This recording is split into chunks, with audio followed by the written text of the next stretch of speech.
Assalamualaikum warahmatullahi wabarakatuh. Perkenalkan, nama saya Fitriani dari kelas akuntansi B.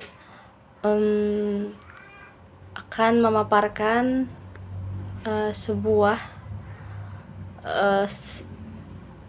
tugas dari dosen kami, yakni Pak Asep Kurniawan,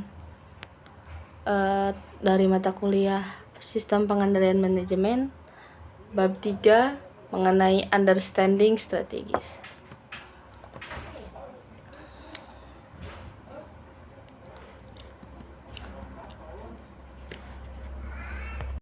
Understanding strategis. Nah, ketika di benak kita muncul dalam kata strategi, itu pasti akan lebih merujuk kepada metode-metode atau suatu cara-cara.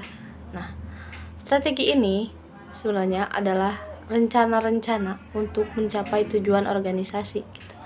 Nah, strategi itu masing-masing berbeda gitu ya, antara organisasi dengan yang lainnya gitu kan. Sistem pengendalian manajemen ini merupakan suatu alat gitu untuk mengimplementasikan strategi tersebut gitu. Untuk pengendaliannya itu harus dapat menyesuaikan dengan kebutuhan strategi organisasi tersebut gitu. Seperti kalau misalkan organisasi nirlaba atau organisasi laba, pasti beda kan cara orang-orang di dalamnya tuh melakukan strateginya tuh pasti beda lah gitu ya. Kemudian ada tujuan perusahaan itu kan pada umumnya ditentukan oleh CEO-nya gitu, suatu perusahaan gitu kan, dengan saran dari para manajemen senior, dan biasanya disahkan oleh dewan direksi gitu. Di beberapa perusahaan itu tujuan pada mulanya tuh dibuat oleh para pendiri gitu kan, untuk generasi-generasi selanjutnya gitu. Nah, ketika kita membicarakan suatu strategi dalam suatu perusahaan gitu, strategi itu untuk apa? Ya, yang jelas pasti untuk memaksimalkan profitabilitas si perusahaan agar laba perusahaan tersebut dari tiap tahun-tahun tuh meningkat gitu kan ya. Nah, pencapaian laba itu yang memuaskan tuh merupakan cara terbaik gitu buat menyatakan tujuan perusahaan itu pasti tujuan perusahaan pasti ke sana.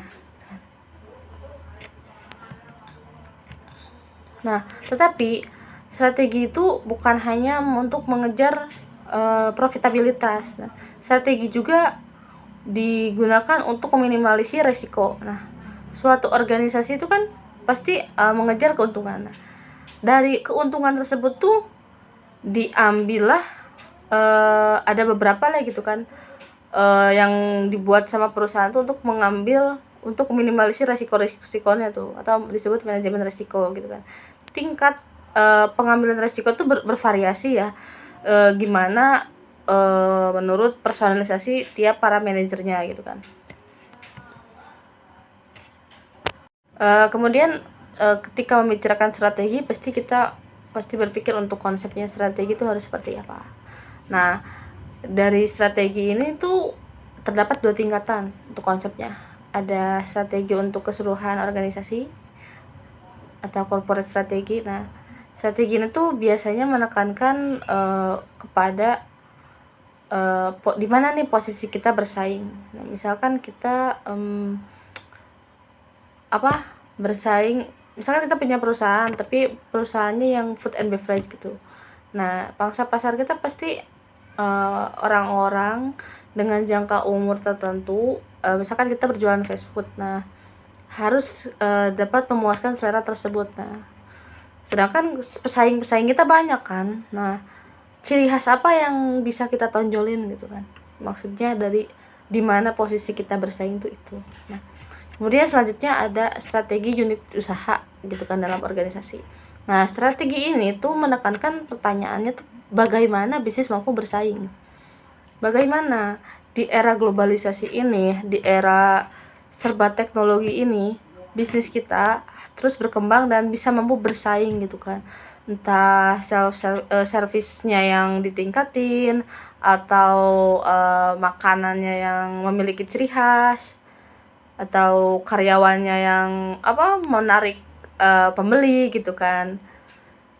Seperti itu.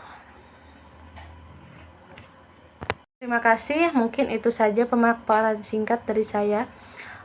Mohon maaf apabila banyak kekurangan, kurang lebihnya mohon dimaafkan. Billahi taufiq wal hidayah. Wassalamualaikum warahmatullahi wabarakatuh.